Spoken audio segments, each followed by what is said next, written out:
Halo teman-teman, kembali lagi bersama saya Gratia Yohanina Boyibahi dari Prodi Pariwisata.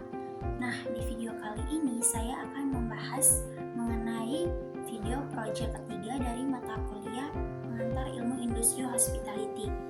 Nah, materi yang akan saya bahas hari ini adalah analisis daya tarik wisata lokal dalam menarik wisatawan domestik pasca pandemi COVID-19. Tujuan saya membahas materi ini adalah menganalisis potensi wisata lokal dalam konteks pariwisata dan menyusun strategi untuk menarik wisatawan domestik. Tanpa berlama-lama lagi, silakan menyimak penjelasan materi dari saya. Pandemi COVID memberikan dampak yang sangat besar terhadap industri pariwisata. Nah, beberapa dampak yang secara umum berdampak pada Indonesia itu yang pertama penurunan wisatawan secara drastis, entah itu wisatawan domestik ataupun mancanegara itu mengalami penurunan yang drastis karena adanya akibat dari pembatasan perjalanan dan juga penutupan usaha-usaha pariwisata. Yang kedua adalah penutupan usaha pariwisata. Banyak sektor-sektor pariwisata seperti hotel, restoran, villa, atau akomodasi pariwisata itu ditutup karena minimnya pengunjung dan juga ada yang gulung tikar sehingga dapat menutup usaha-usaha pariwisata itu. Kehilangan pendapatan. Nah, beberapa tempat yang menjadikan sektor pariwisata itu menjadi pendapatan utama mereka akan kehilangan pendapatan secara drastis karena dari sektor pariwisata mereka mendapatkan pendapatan pada saat pandemi. Minimnya para wisatawan yang datang akan mengganggu potensi pendapatan mereka dan itu akan menjadi suatu masalah pendapatan bagi mereka. Yang berikutnya adalah pengangguran. Nah, mereka yang bekerja di sektor-sektor pariwisata seperti hotel, restoran, dan lain-lainnya akan mengalami pengangguran dadakan karena ditutupnya usaha-usaha pariwisata sehingga mereka pun tidak dapat bekerja dan akan menganggur selama masa pandemi atau setelah pandemi. Terakhir adalah perubahan perilaku wisatawan. Nah, setelah pandemi, para wisatawan akan lebih cenderung untuk memilih tempat wisatawan yang terdekat, memperhatikan protokol kesehatan dan tidak jauh dari jangkauan tempat tinggal mereka, karena jika tempat tinggal mereka itu kayak sudah terbebas dari COVID, nah mereka pasti akan memilih tempat destinasi atau wisata yang terdekat dengan mereka karena kemungkinan tempat itu juga sudah bebas. Hal lainnya kalau misalnya mereka pergi ke tempat destinasi yang jauh yang belum tentu sudah terbebas dari COVID atau belum, sehingga wisatawan itu yang seharusnya pergi ke tempat wisata yang lebih jauh untuk lebih menarik, mereka akhirnya lebih memilih untuk pergi ke wisatawan terdekat untuk terbebas atau tidak terkena COVID-19. Topik yang berikutnya adalah potensi wisata lokal, lebih tepatnya keunikan dan keberagaman destinasi wisata lokal. Nah, setiap yang pertama yang akan kita bahas adalah keunikan wisata lokal terlebih dahulu. Nah, di Indonesia pasti mempunyai keunikan-keunikan yang menjadi daya tarik wisatawan tersendiri, seperti keunikan dari alam. Itu Indonesia memiliki banyak sekali pantai, pegunungan, bukit yang indah dan dapat menjadi daya tarik bagi para wisatawan. Selain alam ada juga budaya. Itu Indonesia memiliki berbagai budaya seperti adat istiadat, tarian, kuliner khas, makanan khas yang menjadi, dan itu masing-masing berbeda-beda dan mempunyai arti masing-masing sehingga bisa menarik para wisatawan untuk mengetahui budaya-budaya kita yang beraneka ragam. Selanjutnya ada sejarah. Nah, sejarah ini contohnya Candi Borobudur dan Candi Prambanan. Nah, itu kan merupakan candi bersejarah. Nah, menjadi daya tarik karena para wisatawan pasti penasaran kenapa candi ini bisa ada, candi ini bisa dibangun, atau sejarahnya bagaimana. Itu pasti akan menjadi daya tarik tersendiri bagi para wisatawan. Yang berikutnya adalah keberagaman destinasi wisata lokal.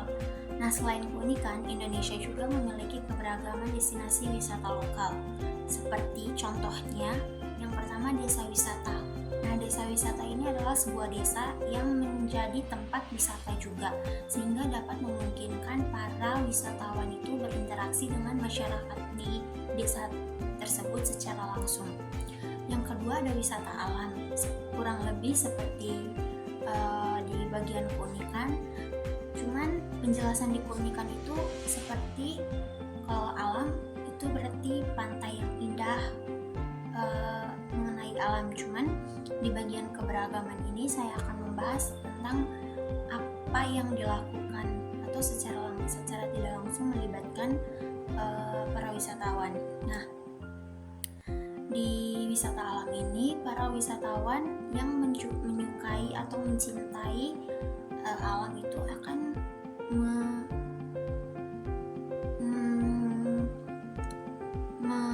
melaksanakan atau membuat atau menjalankan sebuah aktivitas seperti snorkeling itu di pantai, hiking, atau hal-hal yang berkaitan dengan alam lainnya.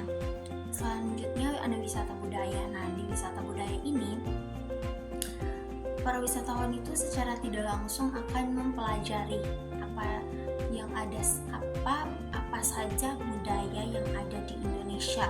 Ya, walaupun misalnya tidak semua budaya, setidaknya mereka tahu budaya ini ada di daerah ini, budaya ini ada di daerah ini.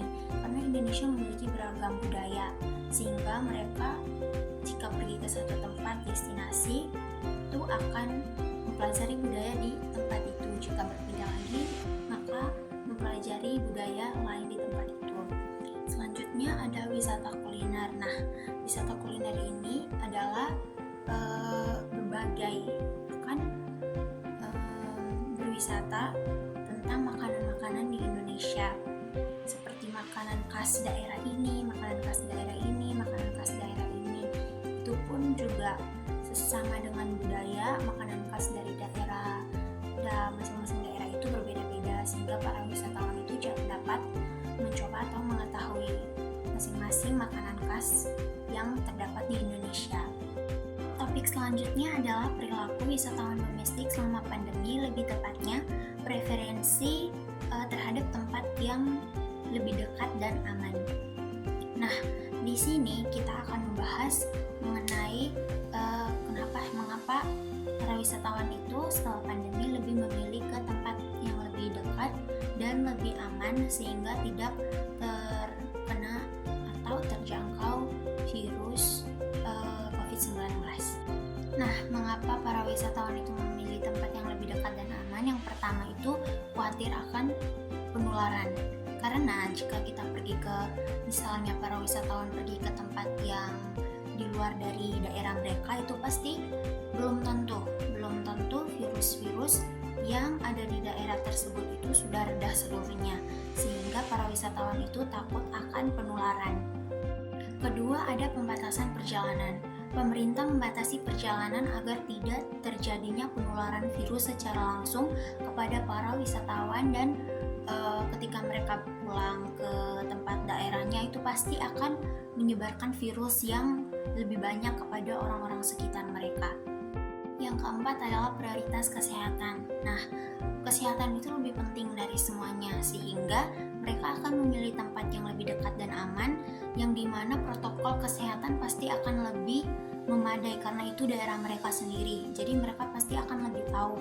Nah, di daerah mereka sendiri itu protokol kesehatannya itu lebih tinggi, sehingga aman untuk pergi ke tempat destinasi tersebut.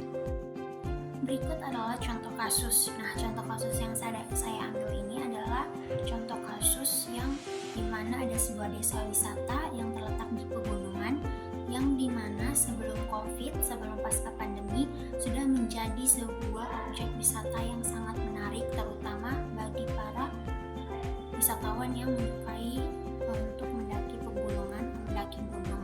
Nah, setelah terjadinya pandemi itu, mereka mengalami penurunan wisatawan karena itu juga sangat berpengaruh. Nah, untuk menarik kembali wisatawan domestik, desa wisata ini melakukan semacam analisis secara mendalam terhadap daya tarik yang mereka miliki. Nah, hasilnya ada beberapa seperti potensi alam yang masih bagus, di mana desa ini memiliki hutan pinus yang luas, air terjun yang indah, dan pemandangan pegunungan yang menakjubkan. Selain itu, kearifan lokal yang masih terjaga. Nah, masyarakat desa pasti mempertahankan tradisi dan budaya leluhur mereka. Contohnya seperti tarian tradisional dan kerajinan tangan mereka. Selanjutnya ada aksesibilitas yang terbatas. Itu seperti jalan menuju desa itu masih belum sepenuhnya beraspal, dan fasilitas umum seperti toilet dan tempat istirahat, tempat atau rest area itu juga belum memadai. Nah, setelah menganalisis semuanya itu, mereka juga ada strategi pemasarannya tersendiri, yaitu mengangkat kearifan lokal. Nah, desa wisata ini berencana untuk membuat paket wisata yang menggabungkan aktivitas trekking dengan pengalaman budaya, seperti belajar membuat kerajinan tangan atau menarikan tarian tradisional, terus menonjolkan keunikan alam. Nah, mereka akan mempromosikan keindahan alamnya melalui foto atau video yang menarik di media sosial, meningkatkan aksesibilitas. Itu bekerja sama dengan para pemerintah daerah untuk memperbaiki infrastruktur jalan dan membangun fasilitas umum yang lebih baik, menawarkan paket wisatawan yang fleksibel, seperti menawarkan berbagai paket wisatawan dengan durasi yang berbeda-beda yang dapat memenuhi kebutuhan wisatawan yang beragam. Ada juga dapat memanfaatkan teknologi itu, mereka membuat website atau akun media sosial untuk mempromosikan destinasi wisata mereka itu tersendiri. Nah, setelah mereka menerapkan strategi pemasaran yang beberapa tersebut tadi, desa wisata ini berhasil menarik kembali minat wisatawan domestik. Jumlah kunjungan wisatawan itu mengalami peningkatan, terutama pada akhir pekan dan hari libur. Selain itu juga, desa wisata ini juga berhasil meningkatkan pendapatan masyarakat setempat. Yang berikut adalah strategi peningkatan daya tarik, lebih tepatnya menerapkan protokol kesehatan dan promosi. Nah, penerapan protokol kesehatan di tempat wisata itu seringkali dianggap sebagai hambatan bagi kenyamanan wisatawan. Padahal itu sangat penting untuk wisatawan mereka sendiri. Oleh karena itu, penting untuk mengubah pola pikir ini menjadi sesuatu yang lebih positif dan menarik.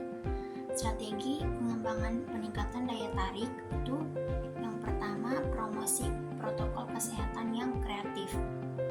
Nah, di sini bisa dilakukan dengan cara kampanye edukasi, seperti menggunakan bahasa yang mudah dipahami oleh para wisatawan dan video pendek untuk menjelaskan betapa pentingnya protokol kesehatan. Bisa juga mengintegrasikan protokol kesehatan dengan pengalaman wisata, seperti membuat paket wisata yang aman, menawarkan paket wisata yang sudah mencakup semua aspek protokol kesehatan, seperti hand sanitizer, pengecekan suhu, dan pembatasan jumlah pengunjung. Menggunakan teknologi bisa memanfaatkan seperti aplikasi mobile itu untuk memudahkan wisatawan dalam melakukan pembayaran dan tracking lokasi.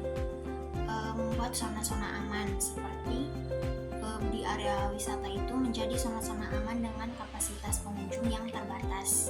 Selanjutnya ada kerjasama atau kolaborasi dengan pemerintah dan masyarakat. Itu melibatkan pemerintah daerah. Dengan bekerja sama dengan pemerintah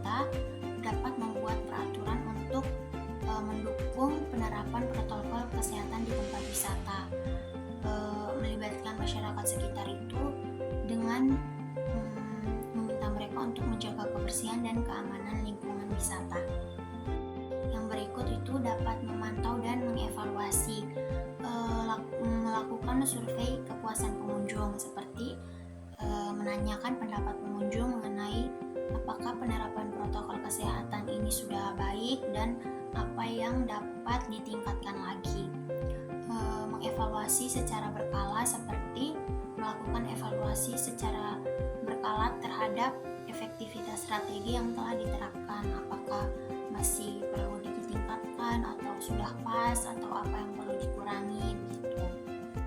Kesimpulan dari materi yang saya bahas adalah pandemi COVID-19 telah mengubah pariwisata secara signifikan.